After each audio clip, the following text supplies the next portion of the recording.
Hola, muy buenas tardes, bienvenidos a un nuevo programa de entrevistashoy.com de Lora Televisión. Estamos actualmente inmersos en un proceso de elecciones a todos los niveles. Hace poco hemos tenido las elecciones autonómicas andaluzas el 2 de diciembre, el 28 de abril tendremos las elecciones generales, el 26 de mayo tendremos las elecciones municipales y europeas y en medio de este proceso del que todo el mundo habla en cualquier momento del día y en cualquier lugar, siempre nos surgen preguntas, temas, independientemente de las cuestiones ideológicas y partidistas. Temas de tipo, podríamos decir, técnico, ¿no? Interrogantes. Por ejemplo,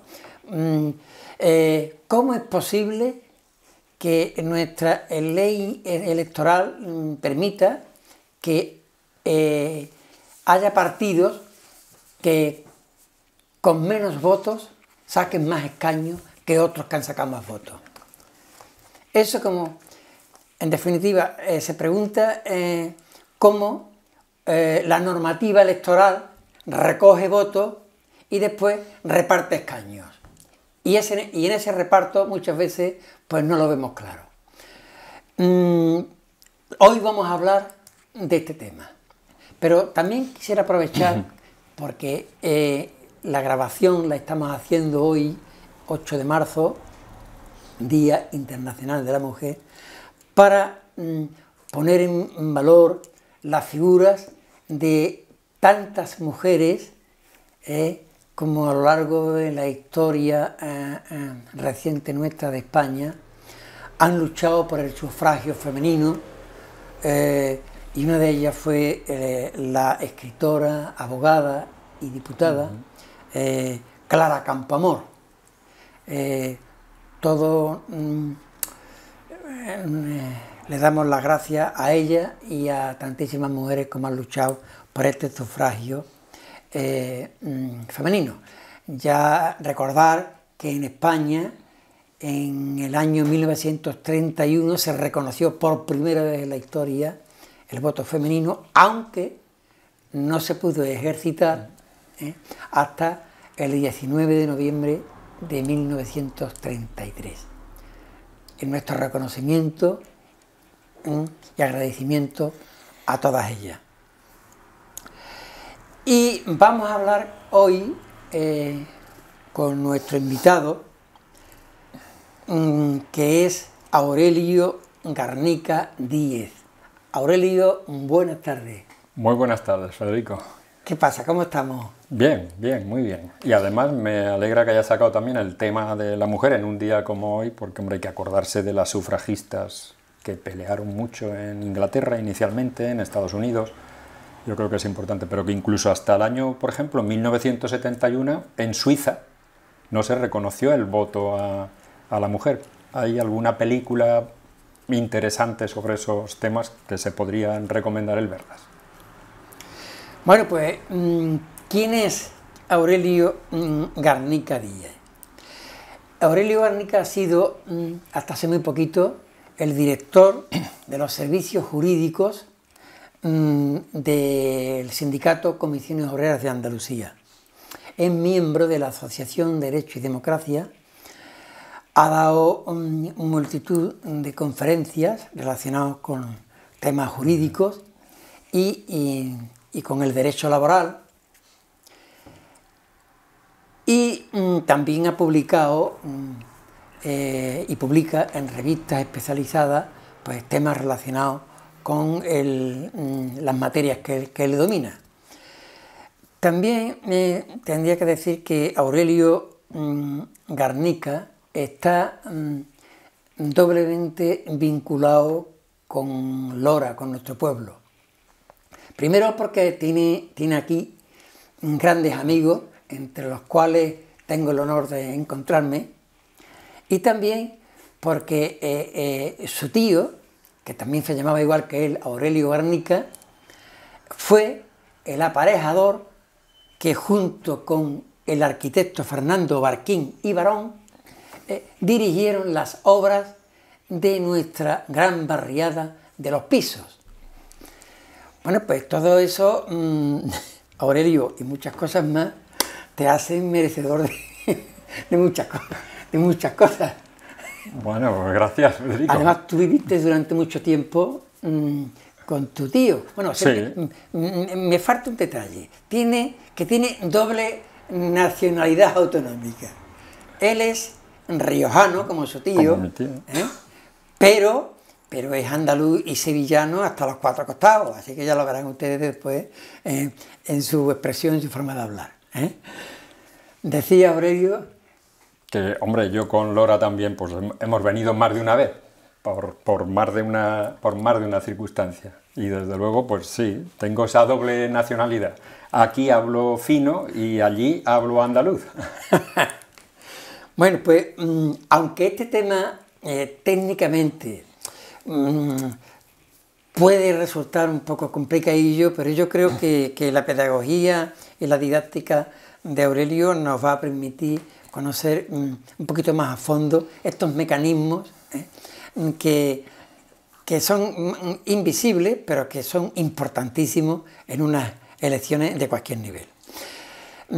Aurelio, si te parece, podemos empezar aclarando algunos conceptos que se dan por supuesto, que es por sabido, pero que quizás convendría explicarlo. Por ejemplo, vamos a empezar por un vocabulario básico, que el primero sería, ¿qué es una circunscripción electoral?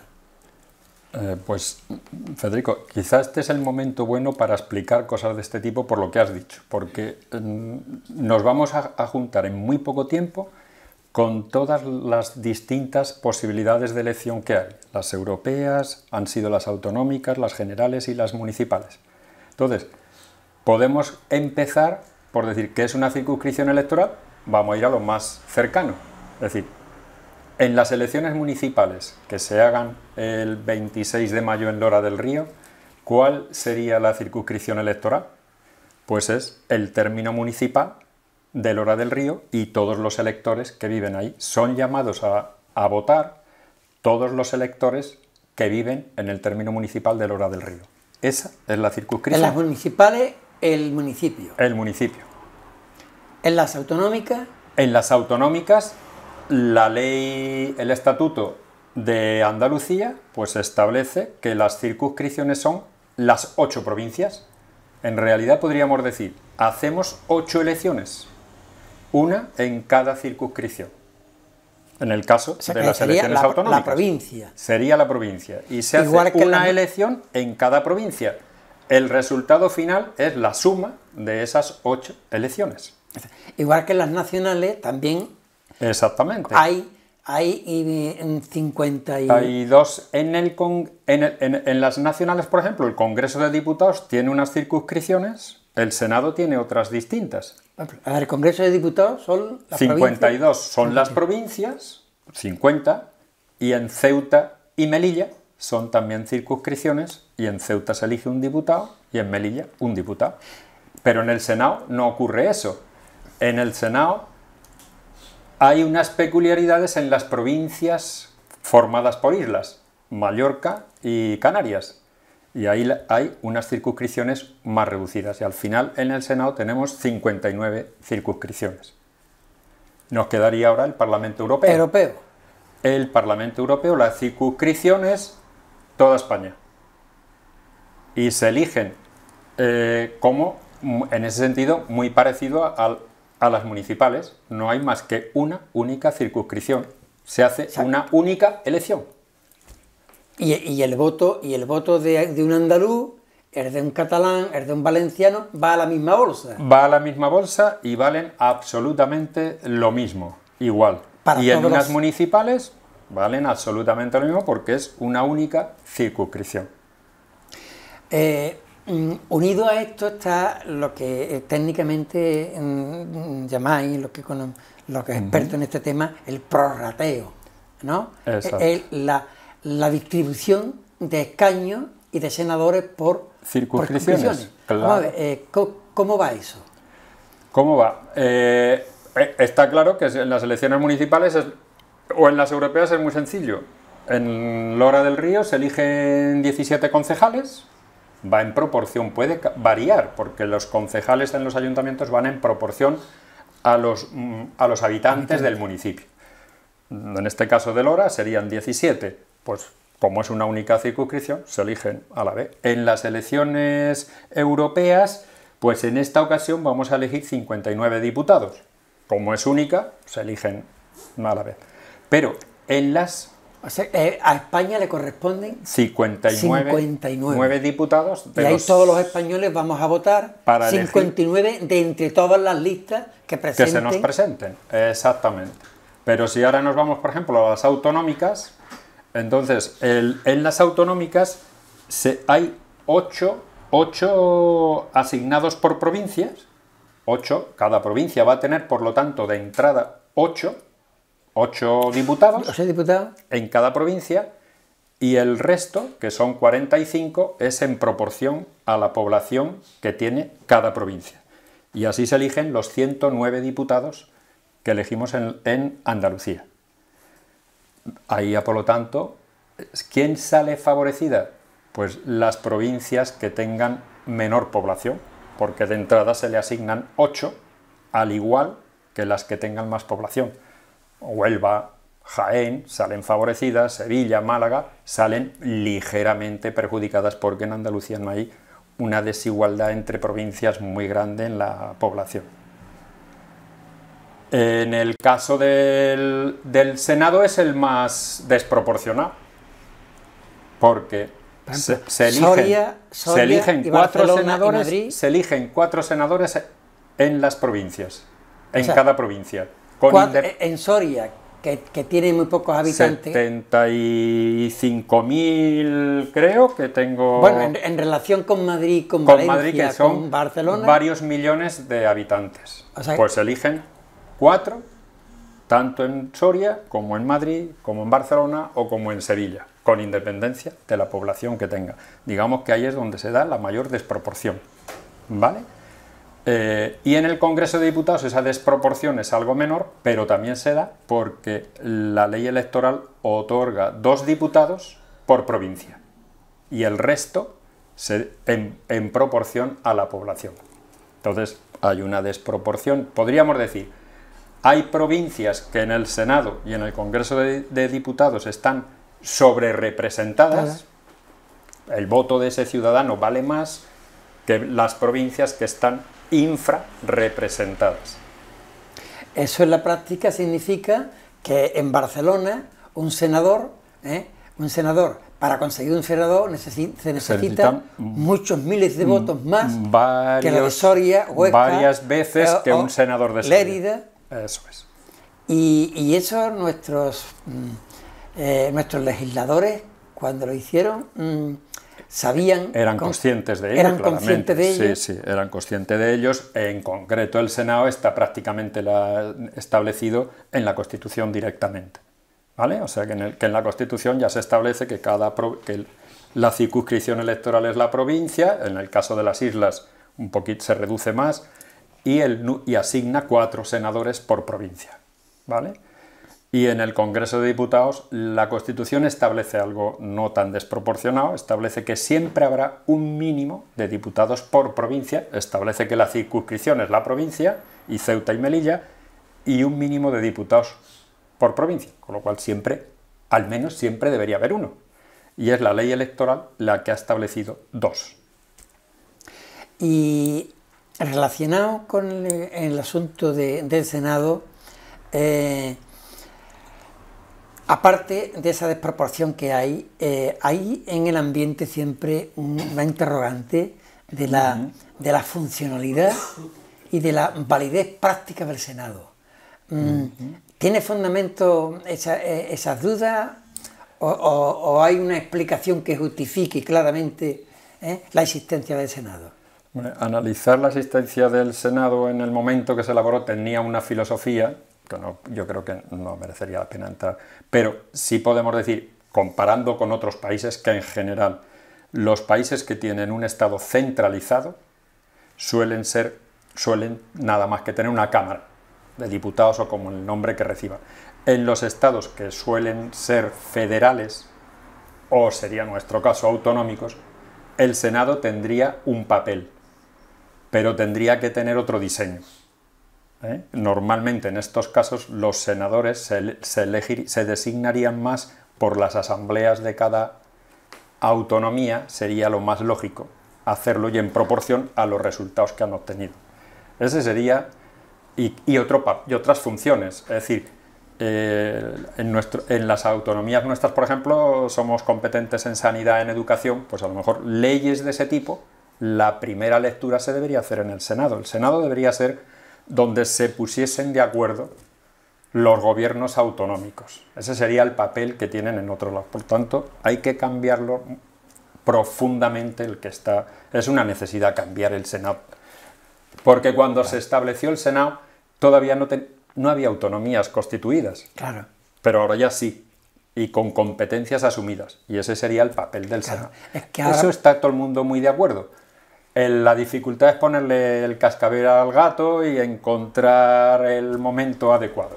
Porque el adaptar el Senado a las necesidades y a la correspondencia autonómica de la que tú hablabas, eso exige necesariamente cambiar la Constitución o simplemente es cambiar la ley electoral. En mi opinión, dicho de otra forma, en el Senado hay que cambiar la Constitución. Pero no se puede, porque las funciones que establece, las competencias legislativas que le otorga, exige un cambio, entonces, una reforma de la Constitución. Se puede deducir que para cambiar la ley electoral actual habría que modificar la Constitución. En lo que respecta al Senado, prácticamente sí. Yo no le veo solución en la ley electoral porque el Senado sí está muy diseñado en la Constitución. Entonces da muy poco margen. Es verdad que tiene un papel secundario, o sea, el Senado tiene un papel secundario. Es una segunda lectura de las leyes, pero la última palabra siempre la tiene el Congreso de Diputados. Pero cuidado, en este momento sí hay una peculiaridad. El Senado tiene la última palabra en la aplicación del artículo 155 de la Constitución.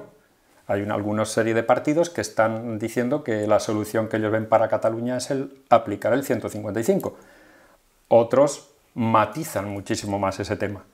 Pero el que tiene la última palabra es el Senado. Ahí la tiene el Senado. Es en la competencia más importante, podríamos decir, que tiene el Senado en estos momentos. ¿Vale? O sea que y ya veremos luego, cuando analicemos y analizamos algo más, cómo se compone el Senado y en estas circunstancias lo que puede ocurrir. O sea que en la situación actual que tenemos de conflictividad social con respecto a Cataluña, mira por dónde el Senado ocupa un papel central, un papel relevante. Para aplicar el 155 se tiene que aprobar por mayoría absoluta en el Senado. Y entonces, ¿quién va a tener mayoría absoluta en el Senado en las próximas elecciones? Está por ver. Está por ver. Y ya digo que el Senado tiene un sistema electoral muy peculiar y que puede provocar contradicciones importantes, creo yo. Y en cualquier caso podríamos llegar a la conclusión de que hay una demanda social y política de que tiene que haber una adaptación del Senado, sí, de cualquier forma, al estado actual de las autonomías. Y hay estudios serios hechos por el Consejo de Estado, por ejemplo. O sea, el Consejo de Estado hace ya varios años dio unas recomendaciones sobre el cambio que hay que introducir en el Senado. O sea, que hay material suficiente para modificar profundamente el papel del Senado. Vamos a hablar de otro aspecto, es la forma de voto. Es decir, las papeletas con las que votamos, pues se nos pueden ofrecer, bueno, teóricamente cerradas, abiertas, completas, ordinales. Vamos, si nos explica un poquito lo más sencillo y rápidamente posible el tema de la forma en que podemos votar. Vale. El tema de las papeletas. Yo he traído en primer lugar una papeleta. Esta es la del Senado. La del Senado. Vamos a empezar por ella porque es la más... Sí, las papeletas del Senado. Sí, ¿Vale? En esa papeleta, esa es una papeleta abierta, es la forma de elegir el Senado es en una lista abierta e incompleta. Es decir... ¿Abierta por qué? Abierta porque nosotros podemos elegir marcar con un aspa en el cuadradito que tiene la papeleta de cualquier partido o de cualquier candidatura. O sea, un máximo de 3. De 3. Entonces yo puedo elegir a una persona de un partido, a otra de otro, a otra de otro, puedo elegir a uno solo, puedo elegir a dos, es decir, es totalmente abierta para el elector. Porque puedo elegir a cualquier candidato de cualquier partido. De cualquier partido. Pero esto ocurre solamente en el Senado. En el Senado. Y luego, cada partido o cada candidatura no tiene obligación de presentar 3 candidatos. Puede presentar 1, puede presentar 2, y de hecho en el Senado del Sevilla del 2016 pues se puede ver que es la papeleta que estamos enseñando, que es incompleta. Pero si vamos... En las papeletas del Congreso de los Diputados. Bueno, del Congreso de los Diputados, de las municipales, de las autonómicas, de las europeas, en las otras 4 elecciones son listas cerradas, completas y bloqueadas. Si yo no me gusta un candidato y lo tacho, mi voto será nulo. No puedo cambiar la papeleta. ¿Vale? Y además el partido tiene que, o la candidatura que se presente, tiene que presentar completa, no las puede presentar incompleta. Entonces esa es la forma que tenemos de elección en nuestro sistema electoral. En el Senado abiertas, en el resto cerradas y bloqueadas. ¿Sí? Pero es curioso, hay veces en que hay debate también en este tema y hay partidarios de las listas abiertas frente a las cerradas, pero si se cogiesen, bueno, se pueden coger todos los datos que llevamos ya de las 11 o 12 o 13 elecciones de Congreso de Diputados y Senado, pues está ya claro que en el Senado la casi totalidad de las personas señalan los 3 candidatos del partido que han votado al Congreso de Diputados. Es decir, no se hace uso de la lista abierta en la práctica. Se va a lista, nos comportamos como si fuese una lista... Sí, pero eso es una opción. Es una opción, eso es. Pero en cambio, en las demás elecciones, aquí no hay esa o lo opción. toma o lo deja. Es decir, o vota a todos los candidatos de un partido o de otro, pero no hay... Eso es. ¿Y tú crees que...?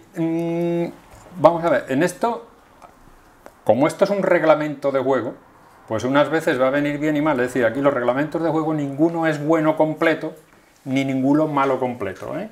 O sea, las listas abiertas tienen sus problemas y pueden provocar sus problemas en unos procesos electorales, y las listas cerradas tienen también sus inconvenientes. Es decir, cada una de esas listas tienen sus inconvenientes. Sí, pero y habría que sopesar en cada momento lo que es mejor. Por ejemplo, en las elecciones municipales, Aurelio, donde los candidatos normalmente son mucho más conocidos. Más conocidos, sí. Que en los demás niveles autonómicas y nacionales y europeas.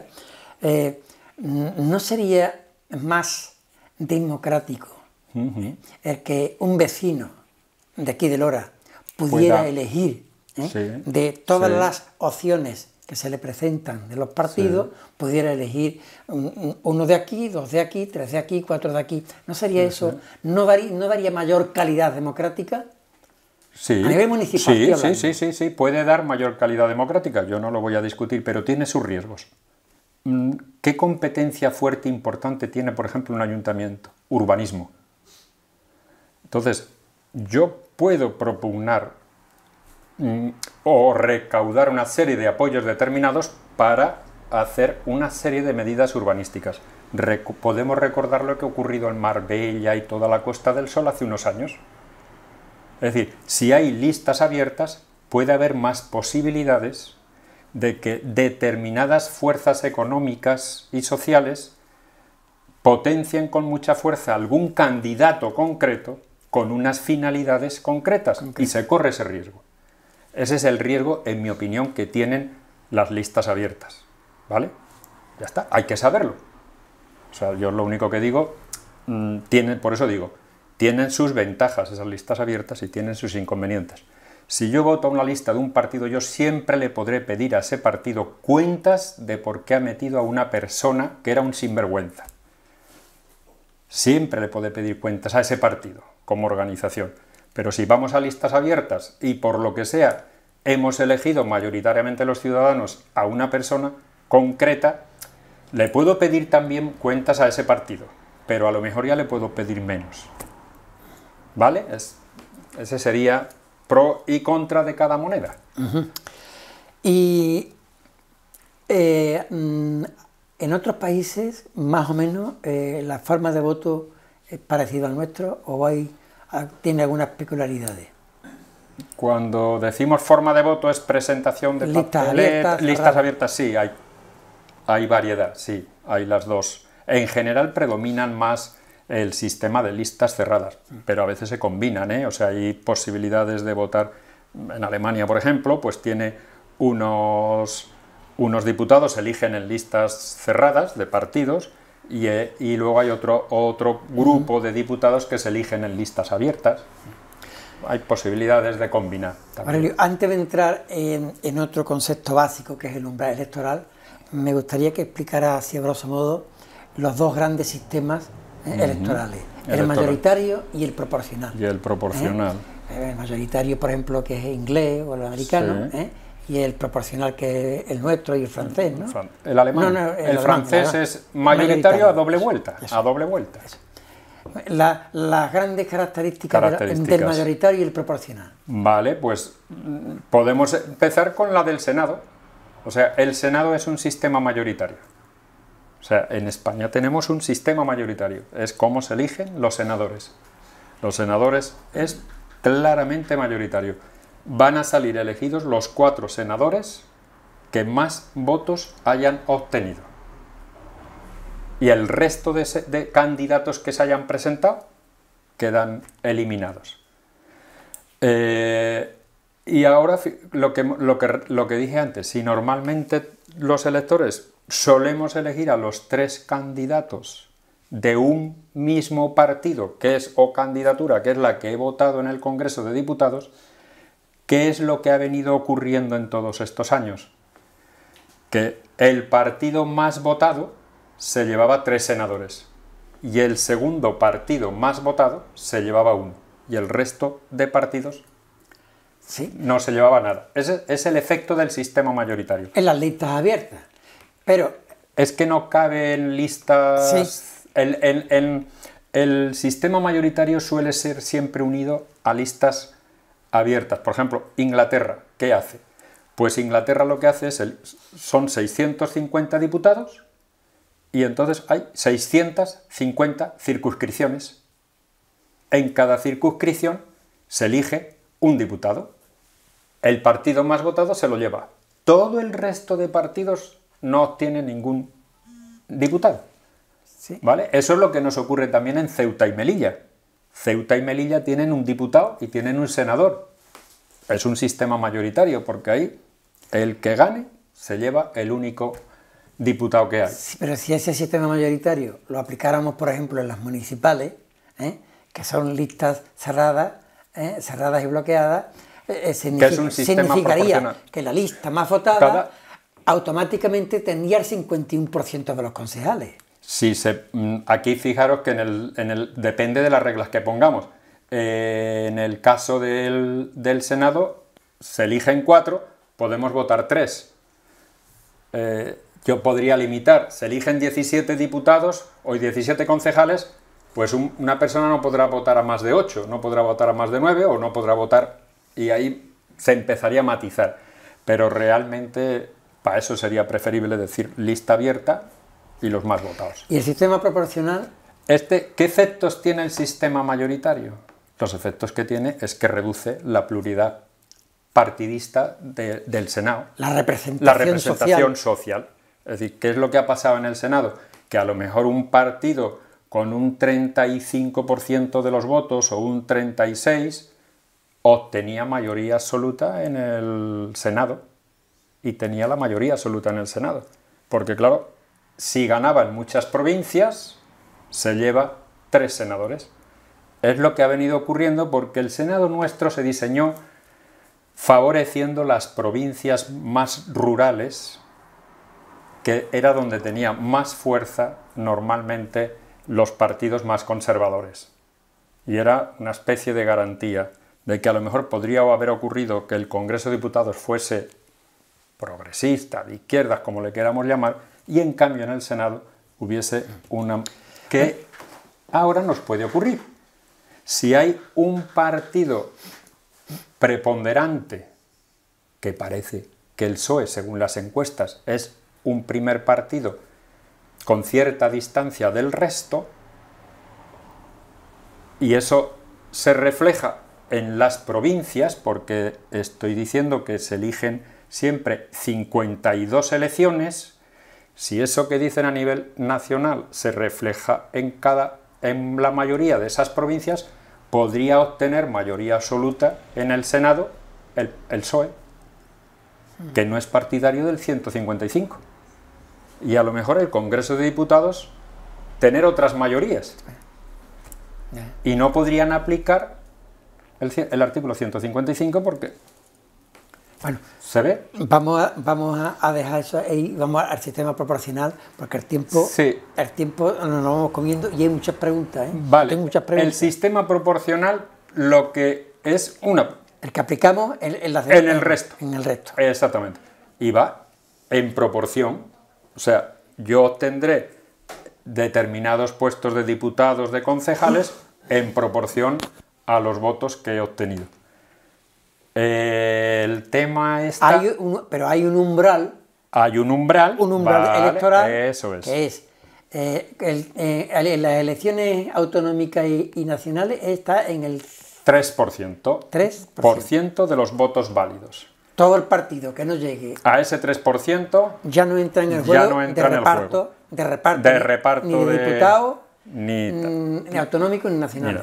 Pero ya veremos que las circunscripciones que tenemos en el Congreso de Diputados son muy peculiares y prácticamente ese 3% no entra en juego más que en Barcelona y en Madrid. En el resto de circunscripciones siempre se va a elegir un porcentaje mayor para tener posibilidades de optar a un diputado. Luego lo podemos explicar porque es clave. Y en el Congreso, en las municipales, es el 5%. Por ejemplo, vamos a aplicarlo aquí a Lora en las últimas elecciones. Mira, en Lora tenemos que el número de electores en las últimas elecciones fueron 15.000. Los votantes 9.600 y pico. Los votos a las candidaturas fueron 9.398. Hubo 111 votos en blanco que son válidos y se suman a los votos de las candidaturas y nos dan los votos válidos. 9.509. Ahí se aplica el 5% a los 9.509 y nos da que para tener opción a un concejal por lo menos hay que sacar 476 votos.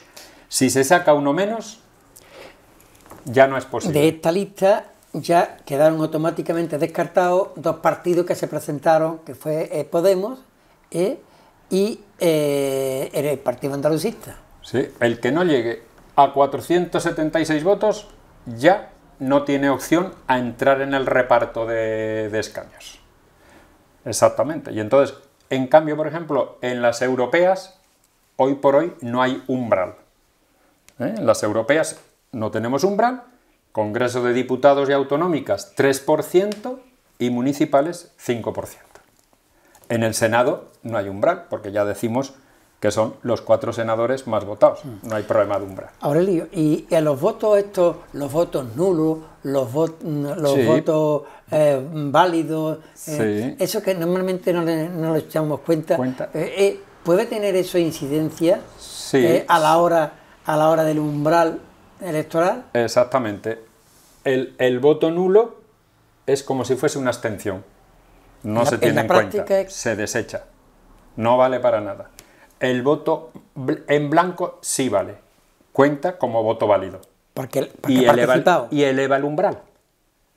Eleva el umbral. Es decir, porque el 5% de esos votos blancos van a sumar al umbral y podría pasar que a lo mejor un partido, si no hubiese habido esos votos en blanco, por eso no entre. Si eleva el umbral, entonces significa que beneficia en este caso a los partidos que más votos han sacado. Que más votos han sacado, exactamente. O sea que la conclusión que podemos sacar es que el voto en blanco en general beneficia a los partidos más votados y perjudica al que tenga un voto muy justito para superar el umbral, que esté en el límite de poder superar el umbral. Y eso que muchas veces decimos del voto de castigo, que es votar en blanco, se vuelve en contra. O sea, porque en realidad el voto de castigo suele ser siempre para los partidos mayoritarios. Sí, pues le beneficia al partido mayoritario. Pues esta conclusión es importante. Sí, Cuando queramos... Igual que en mi opinión, claro, la abstención o un voto nulo, sobre todo la abstención, en la práctica es un voto que coincide con el partido que gane. Yo podría haber votado a otro partido y haber impedido que se ganara. Pero bueno, eso ya es mi opinión también. Sí. Vamos también ahora con el repartidor de votos. La metodología, la metodología o lo que se llama técnicamente la forma electoral, que nosotros utilizamos la ley Don. Bueno, para empezar, ¿quién era este señor? ¿Quién era? Es Victor Don, es un belga, es un jurista belga, era profesor de Derecho Civil y matemático belga, que nació creo que en 1841 y murió en 1901. Y en 1878-68, pues diseñó la fórmula, que no es una ley.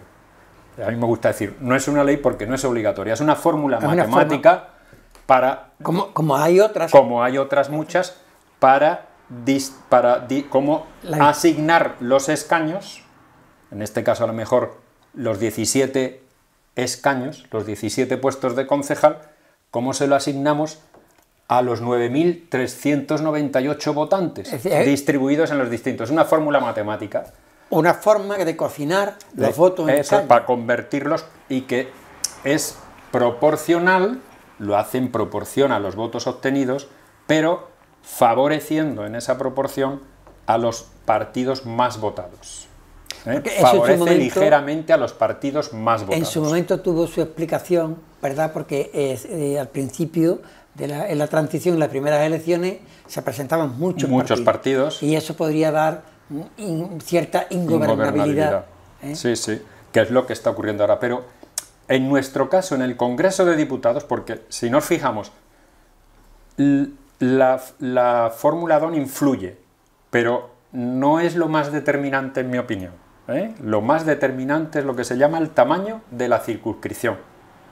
Es decir, y se va a entender con un ejemplo. Si yo hago una fiesta o voy a dar un premio y digo, voy a dar premios a los corredores que se me presenten y por el orden que vayan entrando. Y si yo no tengo más que un premio, ¿a cuántos corredores le podré dar premios? ¿A uno?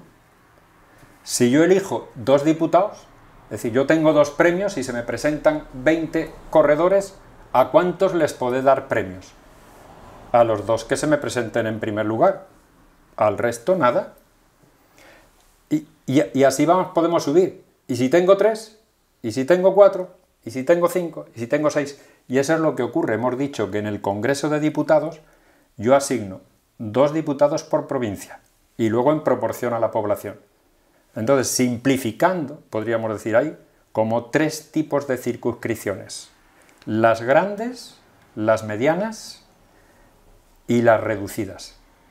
Las reducidas eligen unos 100 diputados, son los que eligen menos de 5 diputados, 4, 3, 2, 1. ¿Qué quiere decir ahí? Que se comportan como un sistema mayoritario. Tengo pocos premios para repartir entre muchos jugadores, entonces muchos se van a quedar fuera. En las grandes tengo para repartir. El caso, por ejemplo, aquí, si elijo 17, ¿veis? Hay 5 candidaturas. En Madrid y en Barcelona se eligen 37, 31 diputados. Hay para repartir. En Sevilla se eligen 12 diputados. Hay premio para repartir. Entonces, la fórmula DON no incide mucho ni en las de arriba, en las grandes, e incide menos en las de abajo. En las de abajo influye más la dispersión de votos, pero sobre todo donde incide más es en las intermedias, ¿vale? Aurelio, en el ambiente hay muchas opiniones que circulan en torno a que en España hay muchos políticos. Y entonces cuando, por ejemplo, en parlamentos como el de Castilla-La Mancha y algún que otro han reducido el número de parlamentarios, pues ha habido gente que han aplaudido esa medida y otros que no la han aplaudido. ¿Qué problema presenta el reducir los diputados o, en este caso, en los pueblos, los concejales? Los concejales. ¿Qué se pierde y qué se gana con la reducción de diputados y concejales? Lo que he explicado ahora. Cuanto más reducida sea, menos proporcionalidad, menos pluralismo, menos representatividad.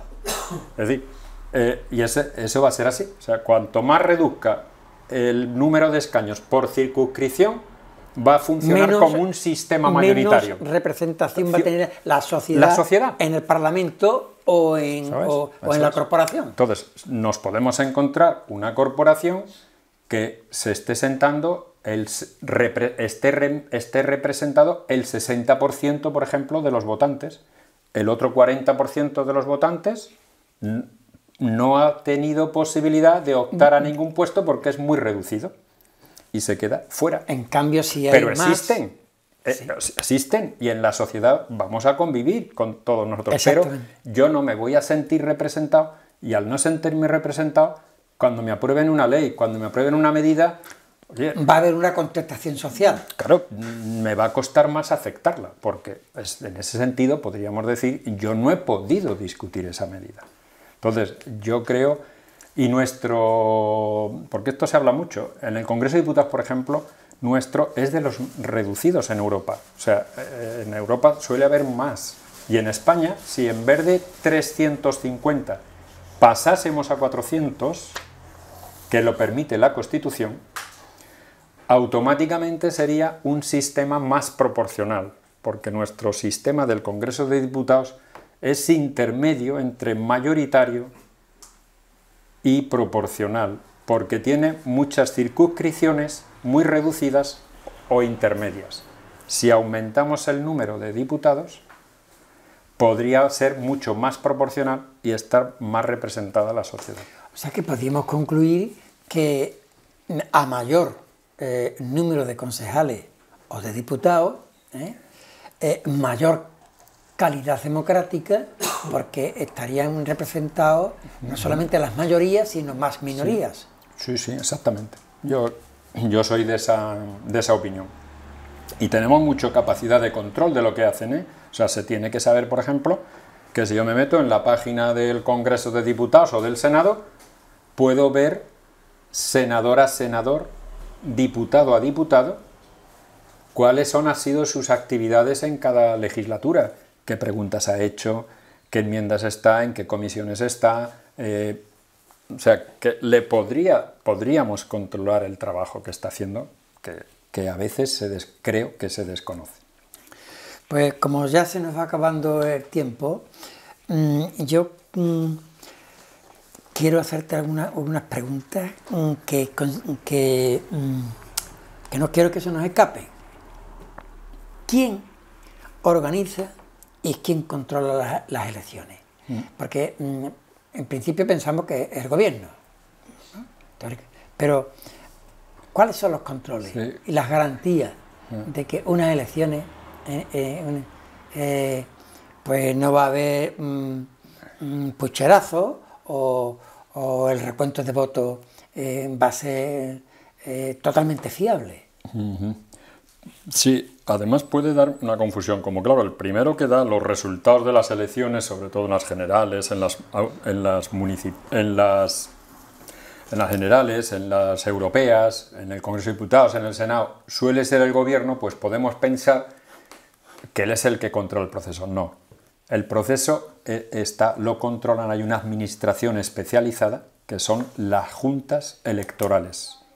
Entonces son las juntas electorales y las mesas electorales que forman parte de esa administración electoral. Entonces las juntas electorales, hay una junta electoral central que son formada por 8 magistrados elegidos por sorteo entre los magistrados del Tribunal Supremo y 5 profesores de universidad que sean de sociología, de derecho, relacionado con el tema electoral, y que los designan por consenso las fuerzas políticas presentes en el Parlamento. Luego están las juntas electorales provinciales y las de zona con composición similar. Siempre es mayoría de jueces por sorteo. Y esos son realmente los que controlan el proceso, aunque se desconozca, creo, pero esos son realmente los que controlan el proceso. El que haya estado en una mesa electoral porque le haya tocado, porque te toca también por sorteo, le puede tocar a cualquiera de nosotros por sorteo que reúna unos requisitos. Es que es una obligación ineludible. Es una obligación ineludible y automáticamente, mientras esté ejerciendo de mesa electoral, se es funcionario público, La calidad de funcionario público a efectos penales. Es decir, si alguien me agrede o omita, es como si fuese un funcionario público al que ha agredido. Pero si yo falsifico un acta, tergiverso el voto, también cometo el delito de documento público, falsedad de documento público, y en calidad de funcionario que se agrava la pena. Es decir, o sea que no estamos jugando con... Y luego, el que haya estado en mesa electoral o haya sido apoderado, interventor, que lo pueden tener todos los partidos en todas las mesas, se levantan 3 actas. Se levantan 3 actas, se meten en el sobre, se firma por la parte que se va a abrir el sobre los 3 componentes de las mesas, 2 se llevan al juzgado y 1 va por correo y va también al juzgado. Los 3 sobres van a las juntas electorales correspondientes, que son las que hacen el resultado, las que realmente suman todos los votos y dan el resultado a lo mejor a los 7 días, a los 5 días, aunque antes se haya dado por el gobierno, porque al gobierno se le va pasando incluso ahora ya electrónicamente los datos de cada mesa. Pero lo que vale, y por eso, por ejemplo, ¿yo de dónde he sacado estos datos del Hora del Río? Yo los he sacado datos obtenidos del acuerdo de 1 de julio del 2015 de la Junta Electoral Central, que publica los resultados de las elecciones celebradas el 24 de mayo del 2015, según los ha proclamado la Junta Electoral de Zona, que tiene la sede en el Partido Judicial, que controla las elecciones del Partido Judicial del Hora del Río, y se publica en el Boletín Oficial del Estado. Esto es lo que vale, o sea, el resultado que ha proclamado la Junta Electoral de... Que los mecanismos de control, desde luego, hoy es difícil. Yo creo que casi imposible. Y el que se arriesgue a hacerlo tiene unas penas muy fuertes, además, si se le coge. Y otra cosilla, ¿disponemos de mucho tiempo, Antonio? Bueno, pues a ver, en ese poquito de tiempo, ¿cómo se financian las elecciones? Las elecciones... ¿Es verdad que cuestan tanto como se dice en la calle? Sí. Vamos a ver, aquí se ha mejorado mucho. En los últimos años, todo el tema de la corrupción y tal, se ha ido cambiando la ley electoral, Y entonces se han hecho toda una serie de controles que yo creo que es bueno que se sepa, porque creo que ha mejorado bastante el tema. Entonces, se obliga a todos los partidos que presenten candidato a tener una cuenta diferenciada, una contabilidad y cuenta diferenciada del resto de sus gastos. Tienen que nombrar un administrador para todos los gastos, una serie de administradores para todos los gastos electorales, que van a responder ellos personalmente de lo que ahí se haga. Y después ya se hacen una serie de puntualizaciones. Ninguna administración pública, ni sus empresas, ni empresas que tengan conciertos o acuerdos de contratos de servicios, de suministros con administraciones públicas, pueden subvencionar a ningún partido ni dar ayudas a ningún partido para temas electorales. Y luego hay las personas privadas no pueden dar más de 10.000 euros, no pueden dar individualmente más de 10.000 euros, y además lo tienen que ingresar en esas cuentas que se han dicho, para que quede constancia de quién lo hace. Hay también diseñado un límite de gasto electoral, no pueden gastar los partidos todo lo que quieran, se ha limitado un gasto según el tipo de elecciones, y el Estado da una serie de ayudas objetivas según los puestos que haya obtenido cada partido y los votos obtenidos en proporción a esas fórmulas, también con unos topes y ayudas también para el envío de las cartas que recibimos. ¿Propaganda electoral? De la propaganda electoral, que se recibe también con limitaciones. ¿Qué pasa? Si yo luego no obtengo ningún candidato, no me subvenciona, tengo que afrontar los gastos. Pero eso, digamos, ha hecho... En otros países esto no ocurre, ¿eh? Por ejemplo, el que cita antes de América es libre. Claro, el que paga, como se dice, manda. Entonces hay países que la libertad de financiación de las campañas electorales por empresas, por personas particulares, es libre y sin ningún tipo de control. Y con mucho riesgo. Toda la contabilidad de los gastos electorales luego la controla el Tribunal de Cuentas de todos los partidos. Una última pregunta, pero no porque no haya más, sino por cuestión de tiempo. Hay una polémica que aparece continuamente en los medios de comunicación, que es el voto rogado. Es decir, los españoles que viven en el extranjero cada vez están teniendo más dificultades para poder votar. De tal manera que el otro día veía en un periódico una curva estadística donde había bajado enormemente la cantidad de españoles que votan en el extranjero por las dificultades que lleva eso, la burocracia. Sí, es así. ¿Cuál es el problema? El problema... ¿O dónde está el problema? Sí, este fue un cambio que se hizo en la ley electoral en 2011 porque un cierto riesgo de fraude existía en el voto desde el exterior. Ahí es donde había y se detectaron ciertos riesgos y se cambió entonces el procedimiento. Se ha intentado cambiar el procedimiento en esta legislatura, pero al final no se llega a un acuerdo, aunque todos los partidos presentes en el Congreso de Diputados están convencidos de que el sistema no ha funcionado y que es necesario cambiarlo, pero no han dado con la fórmula.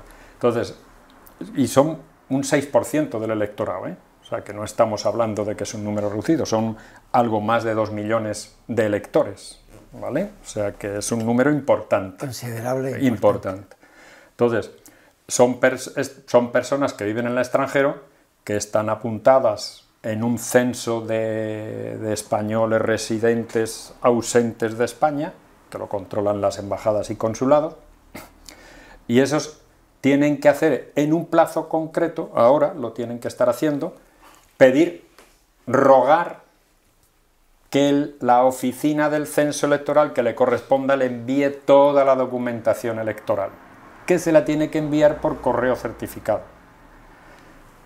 Y eso ya le permite votar y mandarlo ellos a su vez. Claro, cuando estamos hablando de aquí al 26 de abril y ahora tengo que además adjuntar una serie de documentación al hacer todo ese tema. Cuando a veces se dan cuenta, se les ha pasado el tiempo y les exige, porque es que nosotros en nuestra casa recibimos la tarjeta censal y nos dice, tiene usted que ir a votar a tal lado. No tengo que pedirle a nadie que me deje ni a dónde tengo que ir a votar. ¿Me entiende? O sea, el tema sería que si cada uno de nosotros tuviéramos que decir, oye, ¿y yo a dónde tengo que ir a votar? Seguramente la participación se reduciría sensiblemente. Claro. ¿Vale? Entonces esa es la diferencia. Entonces ellos, y era para controlar que no hubiera fraude, pero se ha complicado de tal manera que se les está dificultando realmente su derecho al voto y habría es urgente cambiarlo. Aurelio, muchísimas gracias por tus magníficas explicaciones, ¿eh? Te agradecemos que te hayas desplazado de Sevilla aquí, junto con Marisa, tu mujer, y con nuestros amigos comunes Manolo Herrera y Loli Sagre. Y bueno, procuraremos compensar un poquito con una cervecita o un vinillo de Rioja. Muy bien, muy bien. Yo también he estado muy satisfecho y muy contento de estar en Lola del Río. Yo creo que Aurelio pues, nos ha dado una magnífica clase, y a pesar de los tecnicismos que conllevan estas cosas de leyes y normativas y demás, yo creo que el esfuerzo que ha hecho por hacer comprensivo todo el mecanismo de la ley electoral es importante. Esperamos que sea productiva esta charla, que haya aclarado cosas y que en estas elecciones pues vayamos con más claridad que otras veces a depositar nuestro voto. Y nada más, muchas gracias y hasta nuestro próximo programa. Muy buenas tardes.